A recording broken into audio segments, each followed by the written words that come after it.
welcome to another episode of the Stallone Podcast Network Show. I am your host, Ryan, and with me today, as always, are my wonderful, incredible co-hosts, Doug from Rocky Minute and Craig from Slycast. How you guys doing? I'm doing wonderful, Ryan. Thanks for having me. You know what's funny? My pleasure. Remember that the old Stallone podcast feed that we used to have would do these coverages on? A separate feed. And once in a while, like our old shows pop up on there, like as a new episode. And a couple of weeks ago was The Lords of Flatbush. And then just today popped up our coverage of Escape Plan 2. Nice. Hades. So I listened to it this morning. Like, why? Because I wanted to remember, because I remember almost nothing about the movie. I wanted to remember fresh what we said about it going into Escape Plan 3. It was a tough listen. It was tough to listen to us talk about. You know it's a bad movie if you can't even listen to us talk about it. What do you recall from the synopsis of Escape Plan 2 Hades? Because I think that's important before we get into this movie. So what can you remember? Give us the plot by plot of Escape Plan 2. Oh my God. There was an Asian guy. We got more of those. They were underground under a church in Atlanta, apparently. That's right. The prison had spokes that spun around, so you couldn't like orientate yourself to where your location was. That's fantastic. Yeah, isn't that fantastic? Yeah, we forgot everything about it. That's fantastic. The spinning jail. Okay, so Craig, how you doing, Craig? I'm okay, Ryan. I just don't understand why you did this to us. You know, there's plenty. There's another Part 3 movie sitting out there that we've been avoiding.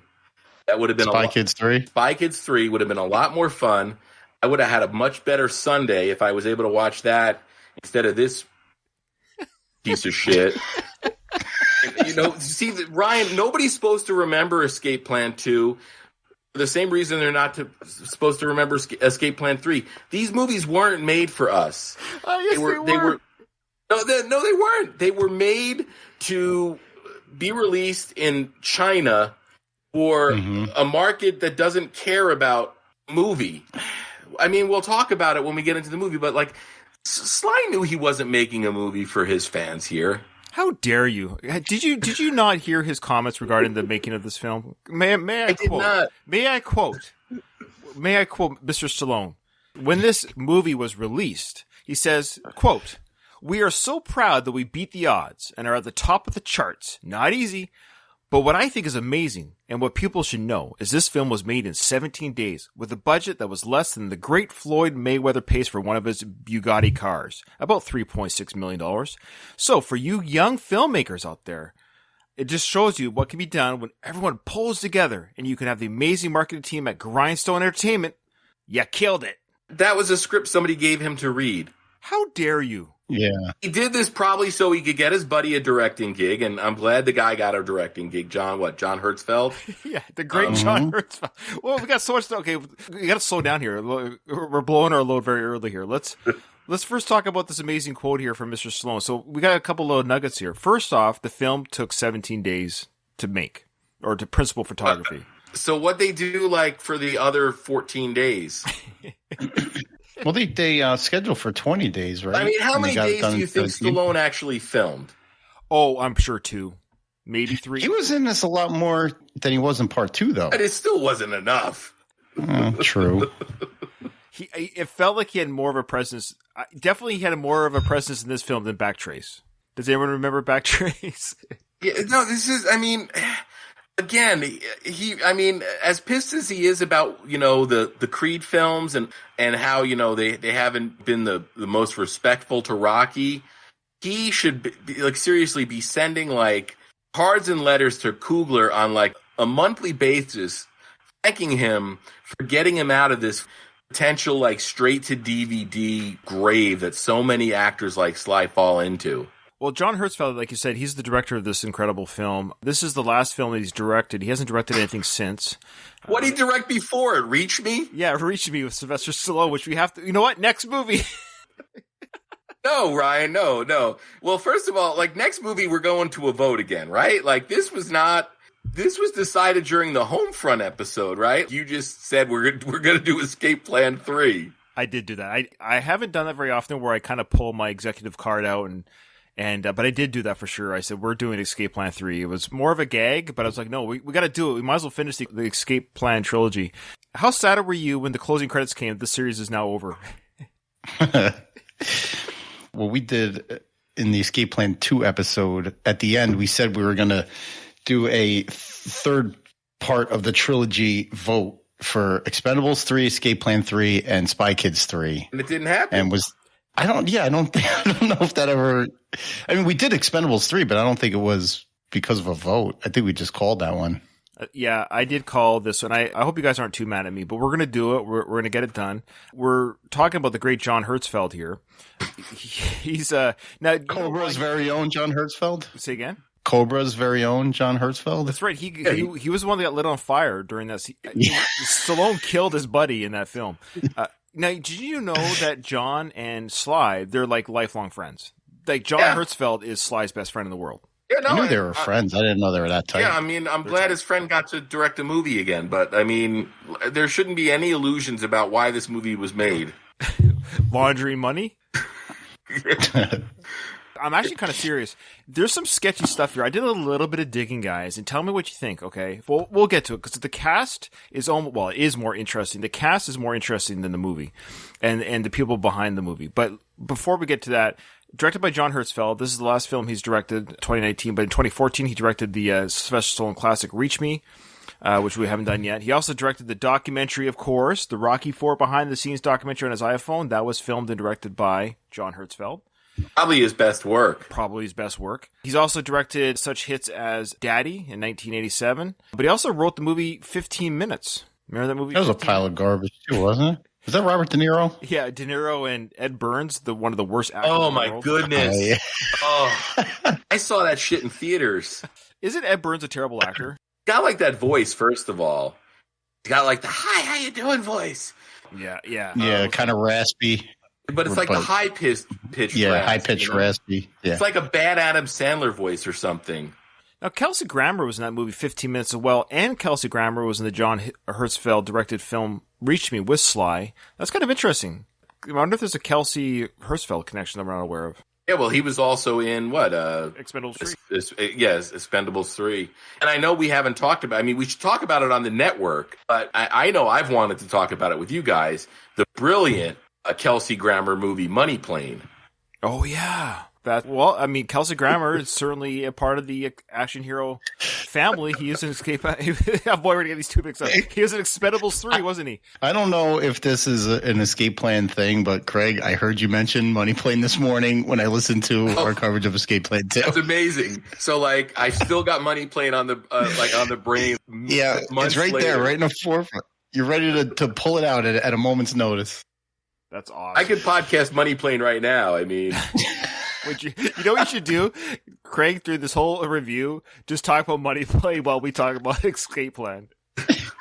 I was almost going to do that with where I just talked about Spy Kids 3D, but I didn't want to put you guys in a tough spot. You know, that seems to be what you like to do, Ryan. Oh, how dare you. We should do a Money Plane review. Yeah, that's actually not a bad idea. We'll do that. So you wanted to talk about the cast? Well, okay. Well, that's John Hertzfeld. So again, John Hertzfeld and Sly, lifelong friends. So this was a John Hertzfeld film, but this was Sly and John hanging out together on the studio's money. Let's just be honest. Now, obviously, Escape Plan 2, and we have mentioned this, that the main character being an Asian guy was marketed for an overseas audience, right? An Asian audience. And they like quadrupled down on it this time around. Now, do they use a Stallone vehicle to market to an Asian audience because Stallone is that popular over there? I think it just doesn't hurt it. I think they kind of bank on – we'll get to the Asian actors that were in it because I think they're interesting to talk about. But, yes, I would say it's just a double whammy of we have some Asian crossover with China and what have you. China's a big box office country. Of course, Sly is a worldwide known box office draw. Absolutely. Oh, my God. No, I want to mention something before I forget. How many production company logos did we sit through at the beginning of this movie? I think God. I think it was 9. It was ridiculous. 90 seconds. And some of those logos you'll never see again. Yeah. It's money laundering. I'm serious. They're probably fronts for schemes. Didn't we actually throw around that idea this might be a laundry scheme? Yeah, and I think like Sean Malloy he posted an article once about the shady business of these direct TV, direct to video, action movies. Seagal does them, Bruce Willis does them, Nick Cage did them for a while. But yeah, there's definitely some kind of, it's like. Do we lose him again? Great. This always happens without fail. Does he not pay his bills? I mean, yeah, sure. Every film, the producers either. We lost you, Craig. Craig, did you hear us? Because you might have sorry, we missed you on something there. Does anyone remember what the last thing he said was? Craig?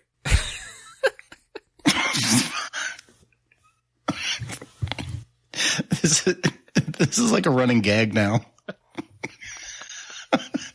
Where's he podcasting out of? Where's he podcasting out of?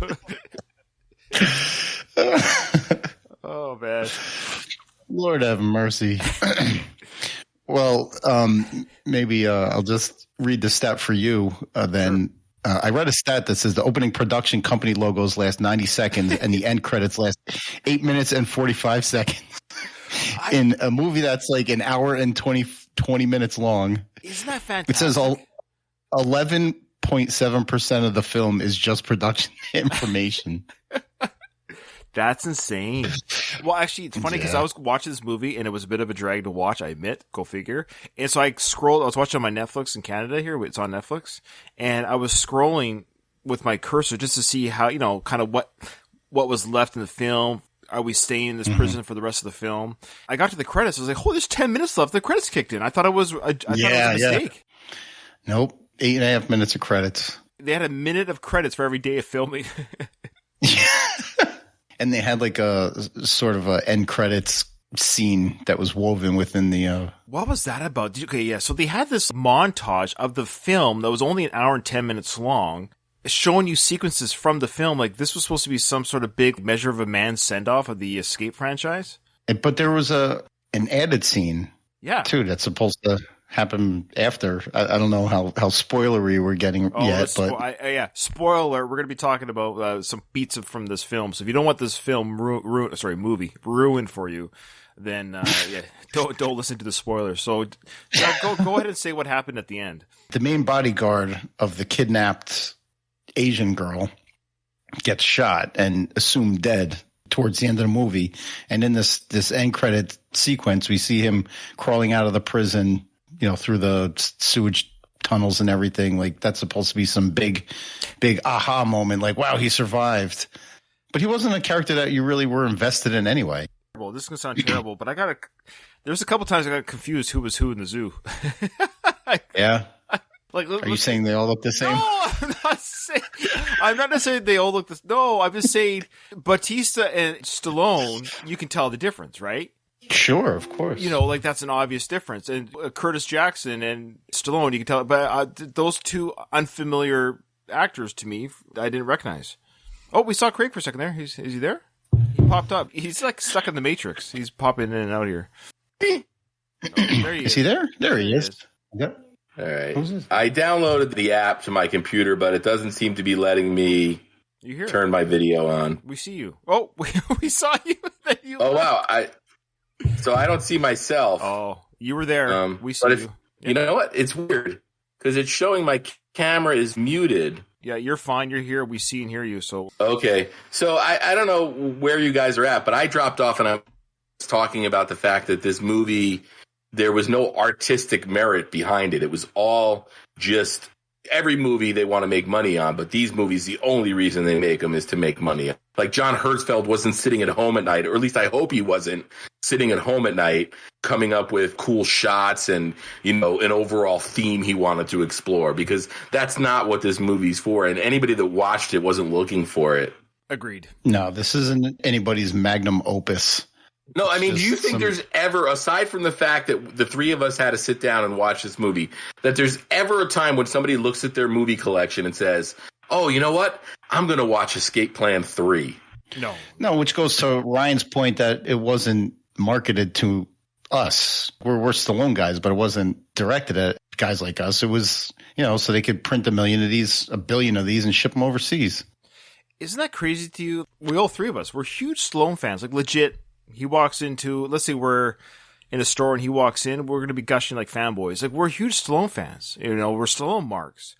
But I only watched this film for our podcast. I wouldn't have thought twice about this film if I didn't have to sit down and watch it on my day off from work. The only other good thing about this is it was 96 minutes long. Well, you missed the part there. It wasn't even 96 minutes long. Doug said that he worked out the numbers that the 11% of the film was a combination of end credits and production companies at the beginning. 11%. Yeah, 90 seconds. 90 seconds at the beginning, 8 minutes at the end. I heard you guys talking about 50 Cent. Did you talk about the kid from Final Destination yet? Well, okay. We're going to talk about the cast. So we've gone on with John there. We've gone on with John. So bless John Hertzfeld. You're right, Craig. The greatest thing he's ever done, and he did a fairly good job, actually, was the documentary. So if you haven't seen it, honestly, guys, see the Rocky IV behind-the-scenes documentary Hertzfeld filmed with his friend Sly, because it was probably John was the only one that could ask Sly some tough questions. And I will give full credit to their friendship and allowing that to happen, where John was able to ask Sly questions that were very unique and very cool. That documentary that's free on YouTube that you can watch. That's my plug for them for sure. Absolutely. Ryan, you were about to elaborate how all Asians look the same. No, would you stop it? That's how dare you? You're always trying to make me look bad. You're always trying to make me look bad. I was just saying that those were two unfamiliar Asian actors I've never seen before, and I got a little confused about who was who sometimes. So when they got shot, I was like, who got shot? Which of the two got shot? Anyways. You didn't know, I mean, like the two main Asian leads, I guess you can say. I don't even know their character names, to be honest. There's two guys. One was actually born in China, and that was, my pronunciations are probably terrible, so I apologize. His name is Jin Zhang, and he was born in 1974 in Chongqing, China. He is a legit Wushu fighter. He's one of the people that was trained in this profession. Like, this was something he outside of movies, and he joined the movies as a stunt double and a stunt worker. Is he the guy that fought Batista? Did he fight Batista? No, Batista fought the big white guy. He was either the bodyguard or Asian Lou Diamond Phillips. Okay, he was the guy with the umbrella in the Jin Zhang was the guy with the umbrella in the waiting office. No, so his fighting skills. Yeah, he was a legit good fighter, and his sequences in the movie, his fight sequences in the film were actually fun to watch. I thought he did a great job in his martial arts. What did you think of Jin Zhang's work as a fighter in the film? The umbrella carrying, tie wearing guy in the film. I liked his scenes, especially the fight scenes, more than anybody else's. They actually let his fight scenes breathe a little more than those tight close-up shots that they usually do. They didn't have to hide shitty martial arts. Exactly. We can talk about good things about the film, and there are a couple good things in the film, which we're talking about now. So Jin Zhang is the highlight of the film. He played an ex-worker of the Chinese company that was building the prison. So, Doug, do you have the plot by plot? Maybe we should talk about the plot by plot. Do you have it there? So basically, I tried. I'll do the plot from memory. Okay. I couldn't make sense of this, so please, Craig. So basically, the company that built the escape plan prison in Escape Plan 1 in the cargo ship, they were looking to expand their business and move to Ohio. And that's where we got the cameo from the dude from $1 Million Listing. Los Angeles. Right. They want to do business in America. And then at some point, the kid from Final Destination, Devin Sawa, he is Vincent D'Onofrio's son from the first movie. Mm-hmm. And if you remember, and they remind us in the movie that Vincent D'Onofrio got locked in a cargo container. So basically, this is like the Die Hard 3 of Escape Plan movies. So the son is getting revenge for his dead father. There's two things happening. Devin Sawa's character, his name in the movie, of course, is Lester Jr., because Lester Sr. was played by Vincent D'Onofrio. So let's just remind our audience, Ray Breslin, played by Stallone, he runs a company where their job, I think we forget this, his job, if you could recall, listeners, is to break out of jails, to see if the jail is, if you could escape. To show for-profit prisons how to make sure that people don't escape. But we never see him do this again after that first film, opening sequence, do we? He's breaking into prisons now. But this film storyline should have actually been the second film, and the third film should have been the second film, because in this film, what we're seeing is we're seeing the team going into a prison and breaking people out, right? And then they should have had the third one be that they get caught and they have to break out. I think that would have been a better trilogy, but that's just me. Trying to make lemonade out of lemons. So I know, Ryan, you wanted to talk about the second plot, which I guess involves the Asian girl getting kidnapped. There's two things going on. Devin's character's got two things going on. He is getting revenge from Ray for the death of his father. He felt that his father was killed unceremoniously, because he even says in the film to Stallone, he goes, you know, it would have been better had you faced my dad face to face, tell him why he's a dick, and then shoot him in the face and move on with your day. I would have respected that more. And to some degree, that's the one kind of thing I kind of agree with Devin a little bit, where they put him in a tomb. He did die a very slow death. I don't know if that was warranted. Yeah, but he left Breslin out to rot in that cargo ship. So I guess fair is fair in love and war, I guess. All right, so the two-prong Devin Sawa attack. That's right. And then, so there was the revenge for the death of his father. Then there was the extortion / kidnapping of the Chinese billionaire who builds prisons. He kidnapped his daughter for ransom, saying, you know, give me $700 million. I'll give you your daughter back. And that was a way to get Breslin involved, right? Because they figured that they would call Breslin's company to get her. Well, it's two birds with one stone. I'm a little confused. Okay. So this guy's pissed off at Breslin, which is played by Sly. Yes, he wants revenge for his father, but he also wants to take money from the guy that has the money. Breslin doesn't have this kind of money. So I love how he kidnaps this Chinese daughter, and he tells the guy, saying, hey, I've now upped my ante from $500 million. I thought he was going to say $1 billion, but he goes $700 million. Why the arbitrary $700 million, I wonder? Why not go $1 billion? No, I thought he was shooting for $1 billion. So Devin Sawa's character, they kidnap the Chinese daughter from the bodyguard, played by Harry Shum Jr. Now, Harry Shum Jr. was born in Costa Rica. He's also a famous cast member from that show Glee. He can sing in real life, sing and dance in real life. So I don't think he actually is a martial artist guy. I think that little sequence we saw of him doing some martial arts at the very beginning was the only time the whole movie we really see him do any. I think it was probably a stunt double. I looked at his filmography, and he doesn't do any. If he knows martial arts, all of his film work doesn't display it. So my guess was they probably use a double for a lot of that stuff. Whereas Jin Jiang's stuff, who played the other character, he's legit Wushu trained fighter. So they made sure to showcase his abilities, because his fight sequences were probably the highlight of the film. And I'll give John Hertzfeld a little bit of credit. We talked about how in Homefront, which was the episode before this one, that they did all their fight sequences short and in the dark. And did you notice the one sequence that Jin Shang fought in? He actually, I thought, wow, they listened to our show. He actually said to the guy, no, come out of the dark and come to the light and fight me. Yeah. I actually thought that, well, that's kind of interesting. They're actually legitimately fighting in the light. So we actually got non-shadowed in the light fighting. I thought that was interesting. Yeah, but if you're going to do that, sell the movie as that. I wasn't sitting there watching a martial arts movie. I was watching a movie that had martial arts in it. It was more martial arts than anything else. It was. There was a lot of martial arts in this film. But make a martial arts movie then. Now, Devin Zawa's character, his name was, what was his name? Oh, yeah. Lester Jr. Lester Jr. So he plants into the bodyguard a hard drive that has a tracking device on it, and it says Ray Breslin, meaning the guy will see this in his pocket, and he'll be like, yeah, I got to go, I'm going to go find this Ray Breslin guy, right? So why is this bodyguard able to get to Ray Breslin to hand in the hard drive stick, but not Lester Jr.? Can somebody help me understand the difference? He just goes to the office of Ray Breslin Industry or whatever, says, hey, are you Ray Breslin? Yes, I am. Well, here's a hard drive stick for you. And the hard drive stick now goes off when it's inserted into the laptop, alerts the bad guys where Ray Breslin's girlfriend is so they can kidnap her. But why didn't they just go find her the same way that this guy found him? Probably in the elevator. Well, first of all, isn't like Breslin's business, in addition to being like an escape plan thing, they're like security experts? It was never indicated in any of the other two films of this trilogy that this was a secret location, that this was a secret. It was actually just out in the open. It was the business people. They have a receptionist at the desk, for peace sakes. How many IT departments do you know where they're like, you're not allowed to plug shit into your computer unless we know what it is? That's a great point. I never even caught that one, Craig. That's their whole deal, is like high-end security. They're just randomly plugging a random... in such sloppy. I mean, he's just so sloppy, and that's the thing that gets me mad. Is it's insulting.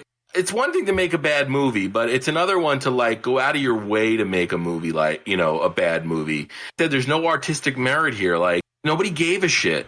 The scene at the end where Sly like does that scream, I'm like, Sly, why are you wasting the energy on that scream? For John Hertzfeld, for his buddy.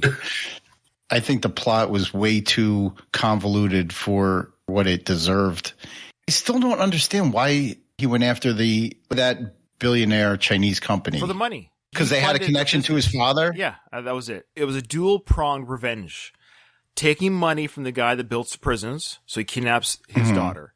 Then the second was to kidnap Breslin's girlfriend, which, might I add, Jamie King is 35 years the junior of Sylvester Stallone, and they're playing boyfriend and girlfriend in this film. I'm all for, wow. Yeah, I get it. Sly loves to play younger than he is, but come on. There's a 3.5 decade gap between these two. There's just no... This was the recast too, right? This was the girl that was recast from part 1. Yeah, so this is the same character. Okay, now that we're talking about characters, Abigail was in all three. The character Abigail is in all 3 films. The first one, of course, was played by Amy Ryan. Not Amy. Yeah. Is that her name? Amy Ryan. Yeah, you're right. I love Amy her. Ryan. She's great. And she did the smart thing and bowed out of this trilogy.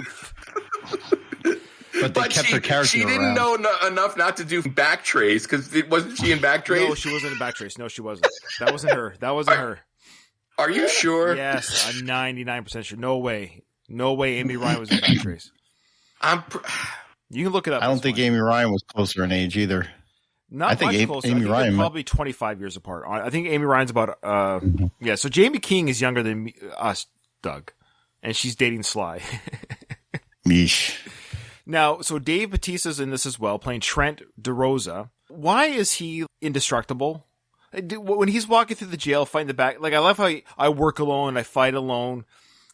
Sure, that's the clever little, because I'm so tough. But Dave Bautista, no matter how big you are, bullets will still pierce your skull. I love how he just walks through this prison full of whatever. No armor, no body armor. He just kind of saunters through like it's a walk in the park. Completely unfazed. You don't see him go in. You just see him like appear in the hallways, and he starts mowing people down with those shotgun fire rounds. Do you remember what they're called? Dragon's Breath. Dragon's Breath. Yeah, Dragon's Breath. Yeah, they were some sort of shell casing that had these little pellets in them that when they hit, I guess they were probably made of phosphorus or something. So when they hit you, it burns you up as well, which is kind of weird because look, when your chest explodes from a shotgun blast. The after effects of burning flesh are irrelevant. You can do whatever you want to my body when I'm dead because it doesn't really matter, but I guess it looks cool. I guess he wants to blow people's chest cavities open and have it look cool. It did look cool. I'll say that. Well, Donald made a point that Arnold is indestructible too. Well, that's true. Yeah, like in Commando. I mean, Arnold made a career out of it. Bautista's kind of playing second fiddle as the bigger badass than the main guy. Speaking of Dave Bautista, that guy that he fought, that big fight sequence that he had, this gets very meta. The guy that he fought in that fight sequence was actually his body double. Well, no shit. Yeah. That makes sense. That makes a lot of sense. That fight was hilarious. I checked out the credits of this guy. Yeah, his name was Rob de Groot, which is interesting. His last name's Groot because, of course, Bautista's in the Guardians of the Galaxy films. So the guy's name is Rob de Groot. He played Ralph. But Rob de Groot is Bautista's stunt double in every film he's been in. So Bautista was fighting Bautista. It was like double impact. It was like, they kind of did look at this. If Bautista's fighting his body double, then who's his body double? I couldn't wrap my head around triple. Oh my goodness. You know what was hilarious in that fight? When Bautista puts his arms up to block the flurry of punches. So then the guy's just punching his forearms and he doesn't stop. Yeah, I love that. It was a decent fight. The highlights are Bautista's fight was decent in the light, and it was actually, we got to see the bones breaking. Same with Jin Zhang's fight, the Wushu trained actor. His fights were long. They were actually, we got bone cracking. His finishing kill was actually, it was like the guy's head was on the pavement and he knees his head and explodes it like a watermelon. It's like, oh. I like it. The kills in this were really graphic and really, some of them out of left field. Well, do we want to talk about Sly's finishing kills? Because keep in mind, this film came out the same year that Rambo 5 came out. And I think there's some... Oh, man, when he slits Lester Jr.'s throat? Yeah. And didn't he say something that he says in Rambo? This is what it feels like? Yeah, this is what it feels like to be stabbed or have a knife to you. That happened in Rambo as well, Rambo 5. And so I think there's something going on here that Sly or whatever... If you were to superimpose the final moments of Sly's fighting when he takes out the baddies in this film and Rambo 5, and you were to show someone, hey, check out the sequence here from Rambo 5, but you showed them Escape Plan 3, they would think it's Rambo 5. You wouldn't know the difference between... This seemed like B-roll footage of Rambo 5. The throat slit was awesome. Most of the credit goes to Devon Sawa and how he sold it. Oh, yeah. It was brutal and how slow he did it, but Devon Sawa's face sold the whole thing.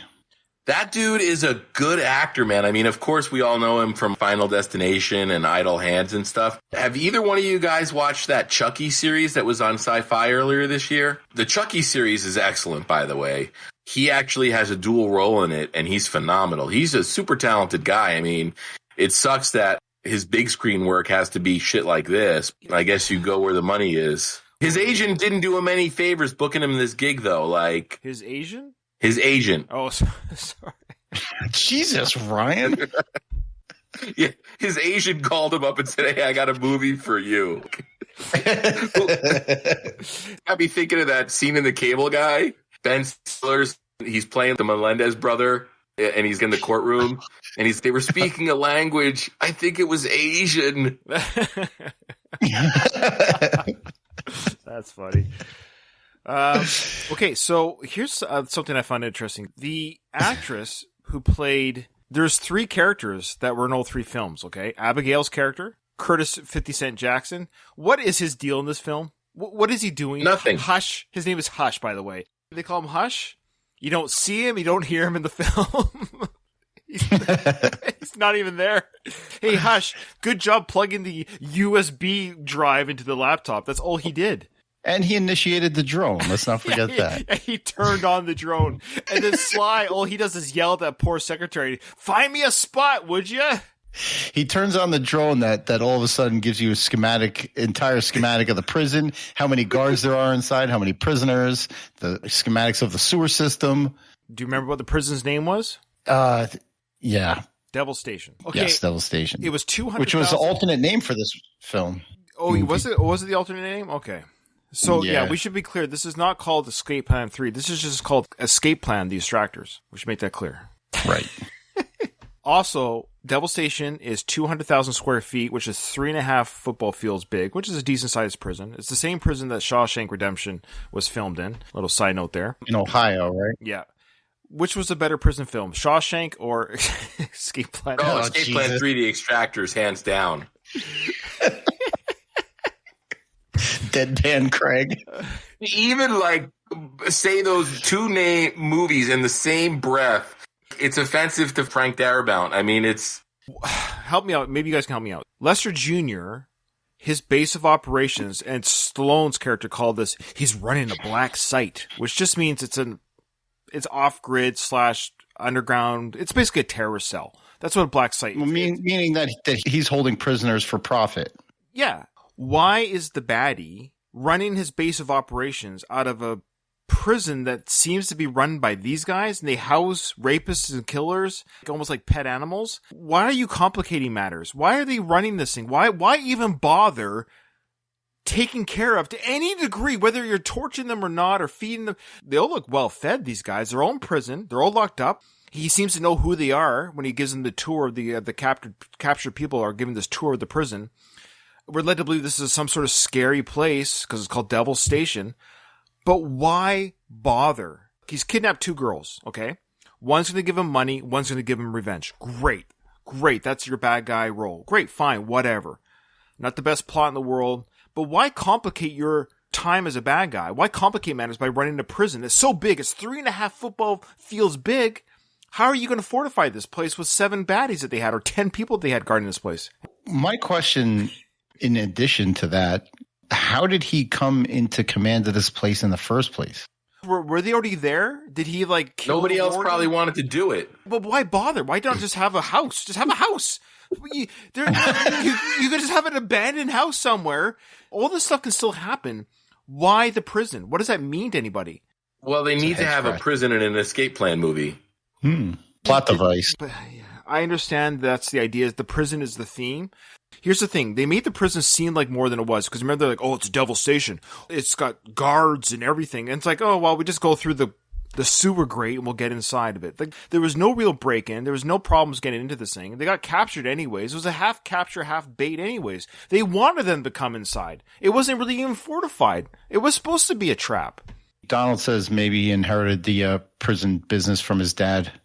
So maybe this was a site that his dad owned that he kind of just took over.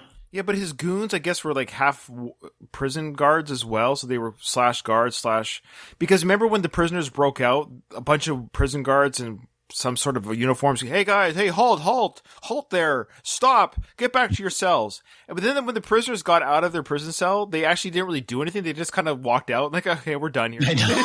Yeah. Never accounted for, never to be seen again. Brian, you've put more thought into this movie than everybody involved with making it did. Mm-hmm. I'm trying very hard to understand the motives or the... You can't, because they didn't know him. They didn't try and figure him out. They didn't anticipate we would be here to talk about this movie. Maybe if they knew we were going to talk about it, Hertzfeld would have put a little bit more juice in his act. Did you like it when they manually exploded the mines that were laid out in the field for the two guys that were what was that all about? Was it to scare them, or were they trying to kill them? Because they ended up capturing them anyways. I think they wanted them alive. So what the idea was just to cleverly disorient them with explosions? And why manually do it like that? It seems odd to me. That whole scene starts with Lester Clark telling the girl, whatever the hell her name is, Daya or whatever, this Legend of Nyan story. Was that a real legend? I don't know what it was. Chinese, something about firecrackers. Yeah, there's a Chinese. I thought it was fantastic. There was a Chinese legend where this creature would come and eat the villagers every 4 or 5 years, and they found out by accident by burning wood or bamboo, it would scare the creature and stop them from attacking it. And it wasn't the fire that scared them; it was the crackling of the fire, the crack, snap, crackle, pop of the fire. So that's how firecrackers were made, to create this artificial sound to scare this creature from eating the villagers every year. But then was that supposed to be the mines exploding? Was that supposed to be because he kind of linked it to the landmines because he knew the guys were out there. Have we lost Craig? Is he searching the Chinese legend on his computer? I thought he was sobbing there for a minute. Craig? Hey, Frankie or Frida. Yeah, that's Frida. Frida here, she's actually a very empathetic soul. So she knew I was upset by this movie, so she's come over to comfort me. That's what my dogs do when they know I'm annoyed. She's a therapy dog. Shen Lo and Bao Young, that's the two guys. So Bao Young, played by Harry Shum Jr., he's the head of security. So he's the one that failed from the kidnapping.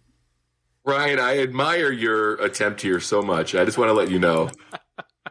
Trying to keep us on task. Well, I'm not even. We've got people who who tune in for this. They want to know, should they watch this movie? No. I think they'd rather hear us just beat each other up. Okay, here's some interesting stuff though.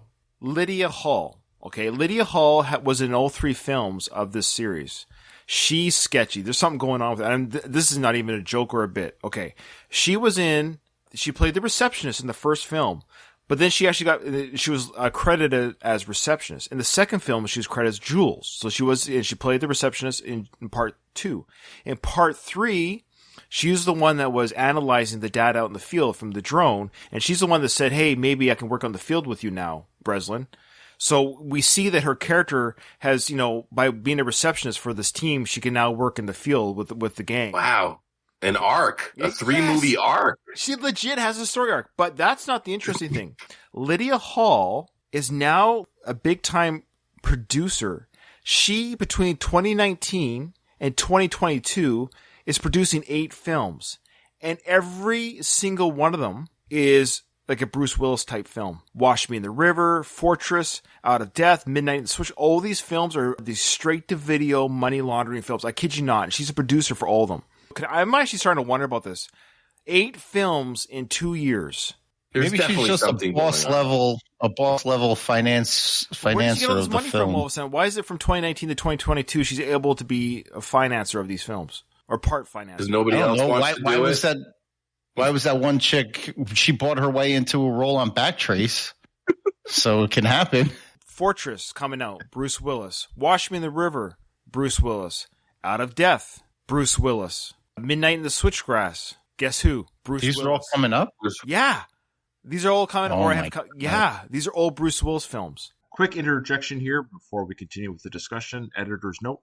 All right, for this next little part, we're going to be talking about Bruce Willis. At this time of this recording, we didn't know the health issues regarding Bruce Willis. We still have our criticisms regarding, the choices he made, regarding, doing these schlocky films. However, keep in mind, we didn't know that he was going through these health concerns at the time of this recording. Okay, back to the show. What the hell happened to that guy? He completely torpedoed his name. I'm not a big fan of saying that people ruin their legacy. We joke about how Robert De Niro was this great actor who did The Godfather Part 2 and Taxi Driver, and then he was doing Little Fockers. It's not like that. Bruce Willis's filmography is so bogged down by this straight-to-video bullshit that he's legitimately hurt his legacy, and he's also hurt his ability to get hired for, real jobs. Wasn't that last one he did? I don't even know what the hell it was called. The Willis guys covered it. That was the beginning of the end, wasn't it? Or was it already ending before that? Cosmic Sin? Yeah, that one. Yeah, that's bad. Yeah, we talked about it a little bit on our last episode. Poor Bruce Willis. I can't wait till those guys. The good news about where there's a Willis, so there's a way guys on our network. They got a lot of material to cover. Yeah, well, and I don't want to get into the tabloid gutter or anything, but I'm going to get in the tabloid gutter because this is the perfect episode for it. Sure. But there's legitimate talk now that Willis is in the early stages of some kind of memory issue. He can't work on a normal film set anymore, so that's why he's doing this nonsense. Actually, spoiler alert, he's been dead in all of his last 8 films. He's been dead the whole time. He's like Weekend at Bernie's these films. There's CGI moving his mouth. But there's a point where your self-respect plays into it, right? You can be somebody like Seagal who never had any self-respect, but there was clearly a point where Bruce Willis gave a shit, Yeah. Steven Seagal never gave a shit, and he ended up fluking his way into some really good movies, but his intent became a cartoon character. Yeah. Seagal, So Jamie King, she's the one that plays Abigail, and she got killed in this film, which I thought was one of the more bolder moves they did in the film, to be honest with you. Yeah. Brutal. Well, that basically justifies him slitting Lester's throat, though. He wouldn't have slit Lester's throat if he hadn't killed Abigail. In that way, he killed Lester the same way that Lester killed Abigail. He FaceTimed him and made him watch him kill her. If Abigail hadn't been killed, Ray wouldn't have killed Lester because he's not Cobra. I don't think he's a straight up. He's killed people before, but I don't think murder's his MO. You give him a good beating and you leave. Mm-hmm. It seemed like that was the reason they killed her, so they could justify him killing Lester. Well, she's coming out in a couple movies in a couple years here, a couple with Frank Grillo, so she's moving up. Grillo. Oh, have you guys seen it? Just hit Peacock. The new Joe Carnahan movie, Cop Shop, with Grillo. No. Oh, it's Grillo. It's Gerard Butler. Oh, wow. It's the girl from the Tomorrow War. Man, it's phenomenal. Okay, definitely we'll see that. Last person to talk about, Melise. She's the one, the main Chinese boss's daughter, the one that gets kidnapped. She actually has a very successful career. I looked at her IMDb credits. She's very busy, very popular. She's actually does the voice work in that show on Amazon Prime, Invincible. She had a 5-year run on NCIS Los Angeles. She was in the Shannara Chronicles. She was on How to Be a Vampire. She was on the show The Flash TV show. She's been working nonstop since 1997. So either she owed somebody a favor, right, or they wanted to use her name in China like they used Stallone's. Sure. Yeah. She didn't look like she was full Chinese, though. How dare you? I know. I'm stereotyping just as bad as you are. She's from Tulsa, Oklahoma. So I'm not even joking. That doesn't mean she might still have two Chinese parents. Nobody Asian has been born in Oklahoma. Okay. All right. Way to paint with a broad brush. This I found interesting. Did you catch Captain Corbin, that older captain lady who was playing? Oh my God, the cop! Yes. She was terrible. Oh, I forgot to write it down, but I wanted to make a note on just how bad she was. Okay, so she was this older cop captain. Now, again, Doug, you're a police officer, right? I am. Could you imagine serving under her? Did she strike the fear of a captain to you? No, but I couldn't even get into a real world scenario because I was too focused on how bad she was delivering her lines. She was terrible. And there's a reason. Every line she delivered. Why? This is she a real her only role ever. Oh.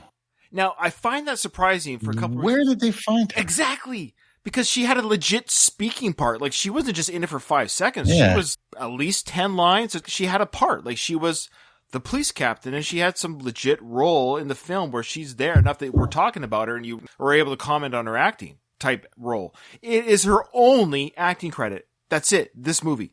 So either she bought her way into it like Backtrace, or she was screwing somebody behind the scenes. Oh, can you imagine? Oh, sorry, lady. Oh, I don't care. I'm not sorry. Ugh. Can you imagine? She looks like the greeter at Walmart. And then her partner, Rich Miller, who played Detective Davis, the other guy, this too was his only acting role ever. Who's going to hire people after they do shit like this unless you've got an established career? Well, this is what I don't understand. This is not like a way to get more work. But they're already in their 50s. This is what I don't understand. They're both in their mid-50s. Did they buy the role in? How did they get the role? Because they got legit speaking parts. They just walked on set. Oh, Sherry, you're perfect for this. You know, the casting director was like, we're looking for an overweight 58-year-old woman to play a police captain. You're perfect. No acting experience. Perfect.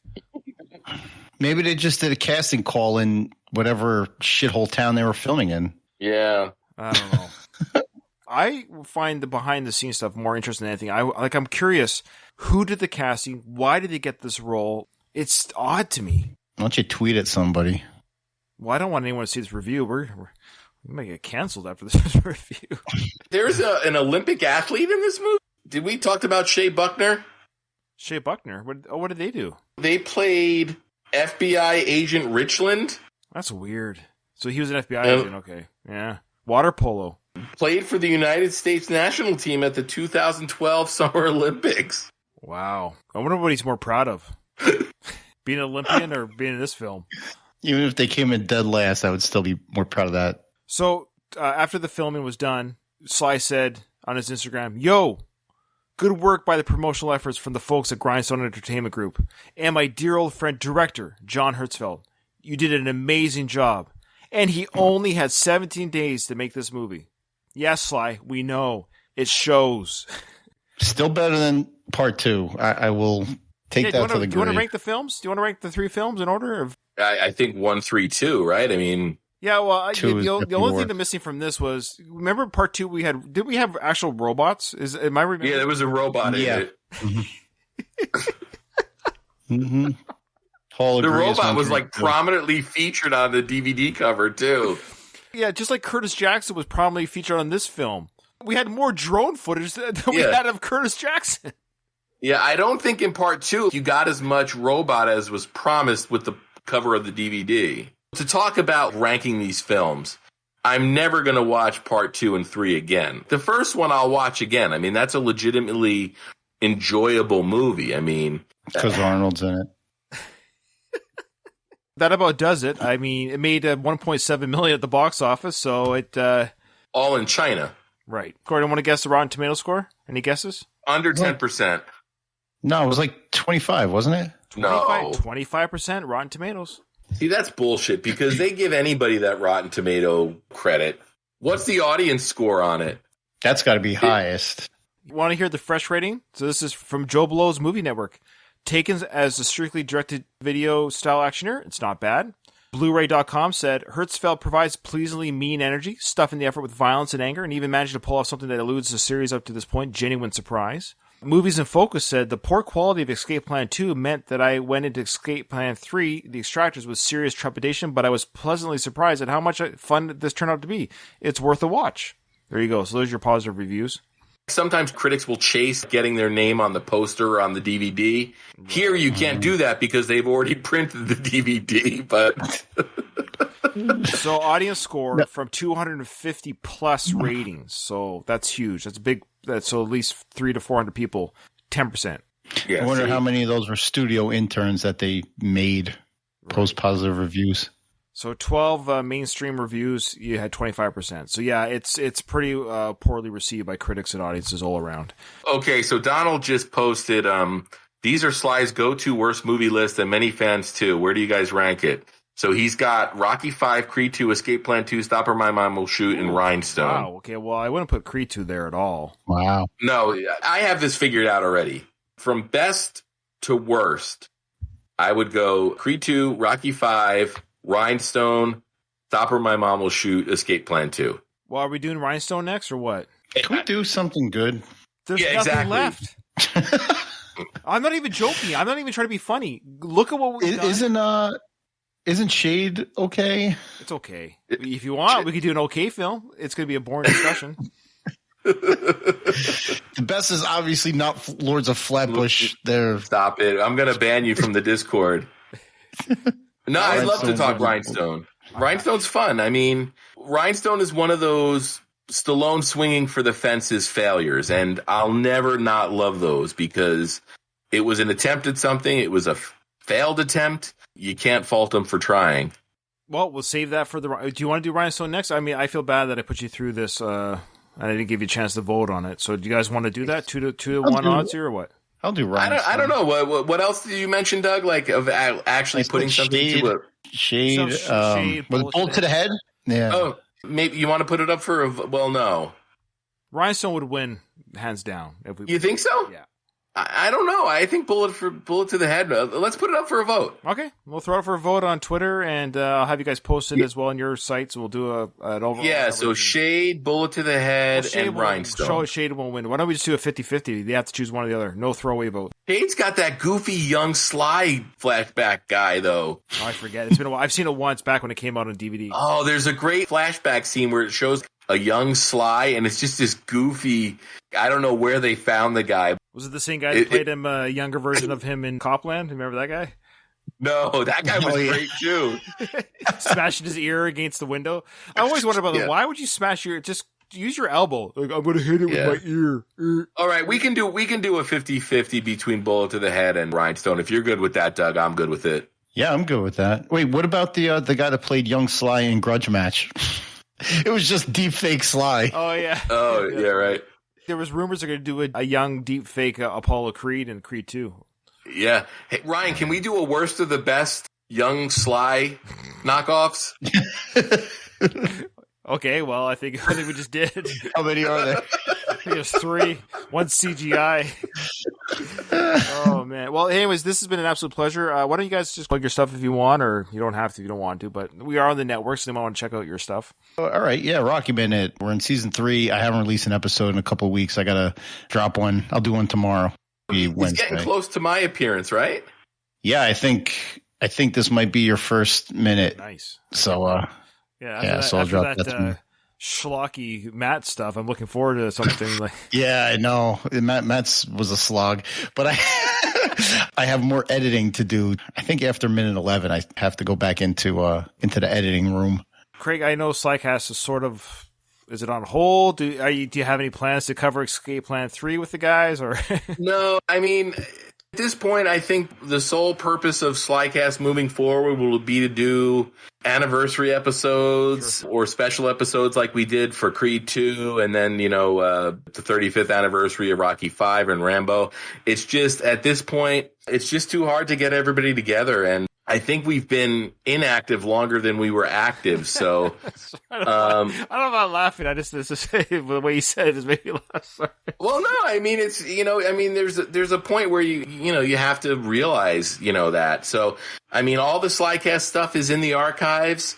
And if it's not, I've slowly been posting them on the feed here. And we appreciate that. It's good for the feed because not everyone on the feed's heard your stuff. So I think it's good to have it there. I'm super proud of it. And we did some great work. And I'm proud of the stuff we're doing as well. So check out the shows on the network, even if I don't.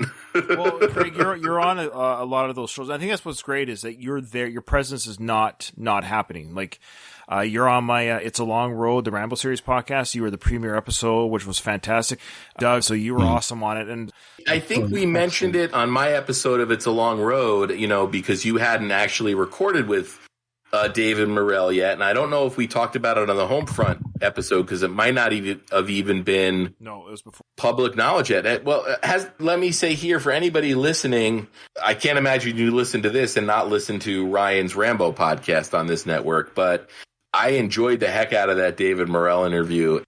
He's such a generous guy with his time, and you asked him some great questions, and I think you got him to talk about some stuff that he doesn't normally talk about. So, good job, man. I don't know why, man. It was very humbling that he said at the end, goes, "Oh, I've told you things I haven't told anybody." I'm like, "Ooh, oh, thanks, man." Like, it was very, he was amazing, and I just very fortunate that I got him to be the first episode. The first official episode was David Morrell. Yeah. I was very excited with that. I can actually that podcast to me is already a success. The Rambo series, having talked to him. The rest is just gravy, Yeah. Mm-hmm. All right, guys. Well, that was awesome. It was a great. Did we even talk about Sly in this film? Offline, when I was watching, I sent you a screenshot, Ryan, of his ridiculous hairline. Yeah, he's the only person I know that as they get older, the hairline gets goes down further. That's amazing. This one, like the screenshot I sent you, it was legitimately it was almost the middle of his forehead. It was so down his forehead that he actually had a 3 head. I did want to say, though, really quick at the end here, his fight sequence with Devin Sawa at the end there, it was oddly brutal, and he cussed a lot, and it was, slit in the throat. That's what I mean. It felt like Rambo. It didn't feel like the Ray Breslin character. It kind of felt left field from what we experienced with this character. Like, talk about your dad. Let's talk about my dad. My dad was a dick. And I'm going to slit your throat. This is what it feels like. Holy smokes, man. Like, it just went angry, which I love angry Sly, because I've talked about, I wish we saw more of this type of angry Sly, but it just felt like this was not the same character I've watched for 3 films. Yeah. And I don't know, maybe he was getting in this film before Rambo, right? That's what I don't know. I feel like he was almost doing prep work for Rambo 5. Yeah, and he knew nobody was going to see this, so he's like, let me try it out. Exactly. I'm not even joking. I thought that this was almost getting in the headspace for Rambo 5, because Rambo 5, Rambo Last Blood was released the same year, 2019. No, Donald, there's no chance of an escape plan 4. Please don't even put that idea into the world. Well, they did end it a little bit with Batista's character and Stallone's character talking about going to South America. So we might have some South America adventures there between those two. Ugh. And we saw in the end credits scene that Bao survived. Yeah, played by Harry Shum Jr. from Glee fame. Jesus.